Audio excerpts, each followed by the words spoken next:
I am very, very excited about this video. Today, we are going to be going over my top favorite albums that came out in 2020. Let's get into the music. Hi, I'm Relia. This is Relia and the Music, and on this channel we do album reactions, song reactions, and so much more music-related things. If you love music as much as I do, and I love music a lot, then please consider subscribing to the channel and hitting the notification bell. Now that we got the formalities out of the way, I'm really excited for this video. My favorite videos that I can make when it comes to this music stuff on this channel is talking about the top albums or songs that came out at the end of the year. So this is one of my faves. Now we're only going to talk about 6 albums so far because I didn't realize how much music or albums that I did not hear that came out this year. A goal for next year is listening to more albums that came out that year. Now we're gonna jump in and talk about Halsey. My girl Halsey, she came out with an album, which is so good. I haven't heard it in a little bit, but it's so good. It's called Manic. It was Halsey's 3rd studio album. That album had a lot of great moments. You start off with Ashley, and if you don't know, that's actually Halsey's real name, Ashley. And I love that was the first track, and then you just went into a greatness of Clementine, moved to Graveyard. The flow of the album was really good. I loved all of the features on this album. It was really cool and really great that all of the interludes were her features. My favorites have to be Clementine, Forever is a Long Time, that's probably one of my favorite ones. Dominic's interlude, I Hate Everybody. I love that whole flow track, flow 3 tracks that came out. More is so good.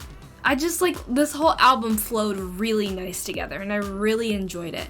And look at this beautiful cover art, it's so good. It was just such a good album and I'm glad that it came out because I was vibing with Hopeless Fountain Kingdom and Badlands, but this album just hits a little different. I think my favorite out of the 3 has to be Hopeless Fountain, but Manic really hits different. I think that could be second. This next album that I want to speak about got robbed. That's all I'm gonna say. And you probably, just from that sentence, you probably already know what I'm gonna talk about. We're talking about The Weeknd's After Hours. This album, okay, so when I first heard it, I liked it, I really liked it. But then I heard it so many times afterwards. After making that video, I heard it so many times and I'm like, wow. This album is a complete masterpiece.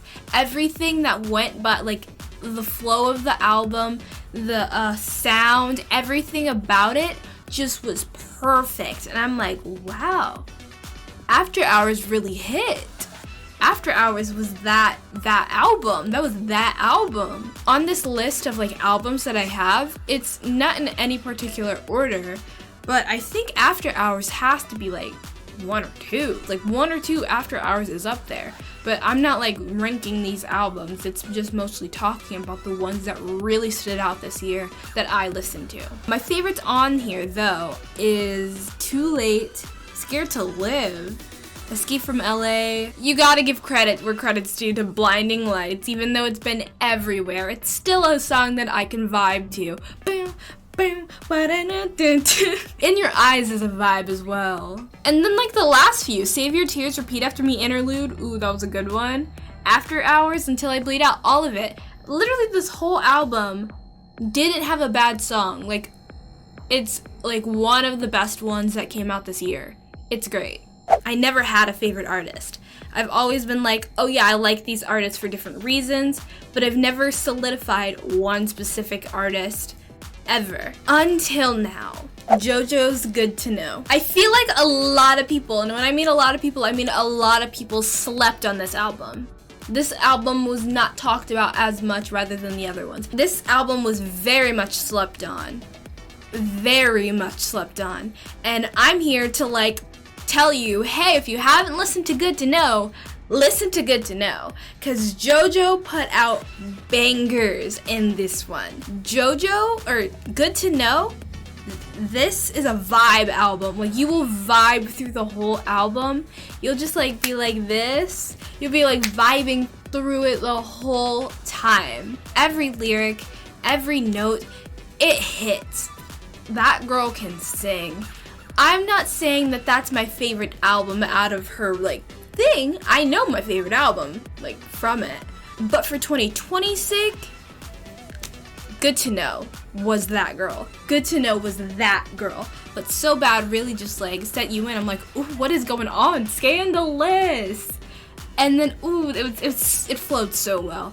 I love Gold. I love Small Things. My favorite one out of like the OG like album is Lonely Hearts. Comeback was a vibe. It was a vibe. Don't Talk Me Down was Don't Talk Me Down was my favorite. It's so pretty with the instruments in her voice. Love Reggae from the Deluxe. What You Need from the Deluxe. X One Thing Wrong, my favorite one from the Deluxe. This album hit. It hit. It really set my mindset for her music, and I'm like, oh, who is JoJo? I want to hear more. So I went down to Mad Love, I went down to High Road, I went down to JoJo, I went down through her like whole discography? I don't know how to speak. This next album is very interesting. I wasn't planning on reacting to this album when I did. Usually when I make album reactions, I'm having fun with the album, I'm vibing to the album, but I was like genuinely happy, excited. I felt good after listening to this album. That's just the feeling that I got when I like first heard it. And I never felt that way towards an album before, like in general, until Color Vision. Color Vision by Max. It was amazing. I haven't heard this album in actually a little while. It hits you with the first song. It hits you with Color Vision. You get excited, but also like concerned, not really concerned, but like you get like a feeling of like what's gonna happen next. If this is Color Vision, what's the rest? Max's voice is so great. That's what makes me love this album so much. And then like you vibe a little bit to Working for the Weekend. And then you vibe with Love Me Less all the way down to There Is a God, which is an amazing song, by the way. The ones I love the most is Color Vision, Working for the Weekend, Love Me Less, Blueberry Eyes, of course, Where Am I At is so good, Checklist. The album is probably not fun all the time based on like lyrically, but the sound is very fun, if that makes sense. I was so ready to hear this next album. I was so excited to hear this next album. This girl, she knows how to make an album. I know that there was a past album that people say it's a flop, but I'd say it's still really good. Give her props. I'm talking about currently Positions by Ariana Grande. I wasn't saying that Positions was a flop. I was saying that some people were saying that Sweetener was a flop.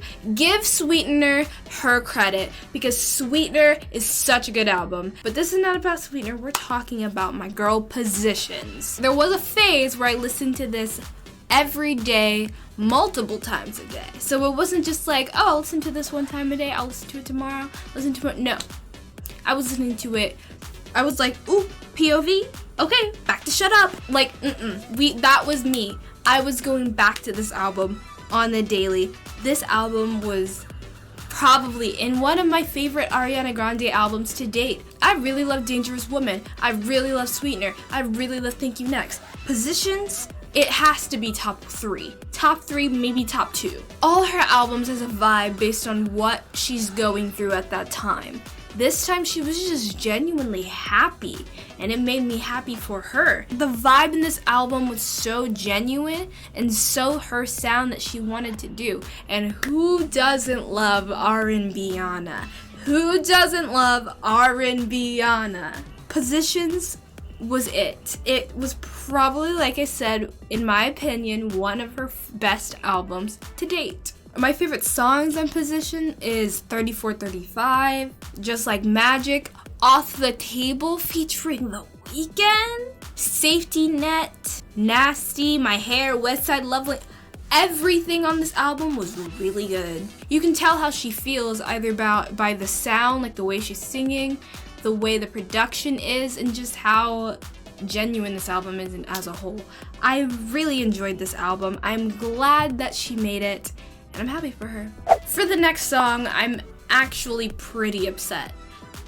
Because when I made this list, I was like, oh, sunshine and rainbows. I was very happy when making this list because I felt confident about it. And I still feel confident about the list that I made.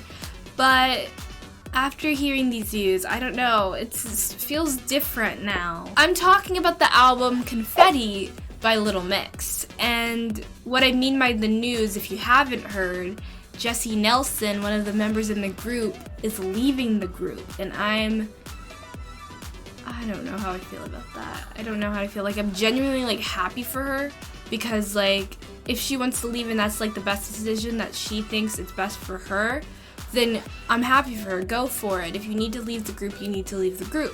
I'm not gonna get upset because, oh, she shouldn't leave the group or whatever. No. Whatever direction she wants to go, I'm here for it. I'm here for whatever direction she wants to go. If she wants to take time to herself, I'm here for it. That's partly how I feel, but also I feel I don't know. You get, like, it's very conflicted. I'm very conflicted. But I did want to discuss Confetti because Confetti, that was a vibe. That album was a vibe. Their voices, like, meshed so well. They came together so well. Like, LM5 and Up, even those were, like, the past two albums, I really feel like their, like, voices blended. Like, before, yeah, their voices blended, but no, you can tell that they've, like, their voices matured with their their music matured a bit, and, like, how they sound just matured. I like the direction that they went with Confetti because it was really good and really interesting, and, like, it was so fun. Confetti really just hits.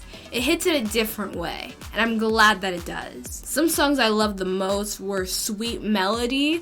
The music video to Sweet Melody, I was like, oh! I should have recorded me, like, reacting to that, but I really wanted to just watch it. Sweet Melody, Confetti hits, Gloves Up hits, My Love Won't Let You Down hits, Rendezvous hits, that's probably one of my favorite on the album. If You Want My Love hits. Like, a lot of these songs hits. Give this video a thumbs up if you enjoyed it. And I know I probably missed a lot, so if you want to let me know down in the comments what albums that you heard that you think is the top ones that came out this year, let me know down in the comments. I want to get a discussion. Maybe if I haven't heard it and I'm interested, then I can do an album reaction. And you're going to want to be notified for when I do those videos, so please subscribe to the channel and hit the notification bell so you can be notified. Now, if you haven't seen it yet, you should click right up here for the video that I made last year talking about my favorite albums that came out in the past 10 years, in the past decade. So definitely check that out if you haven't. Or you can click this video down here for a video that was perfectly picked out just for you. Now, my name is Ralia, and this is Ralia and the Music. Bye!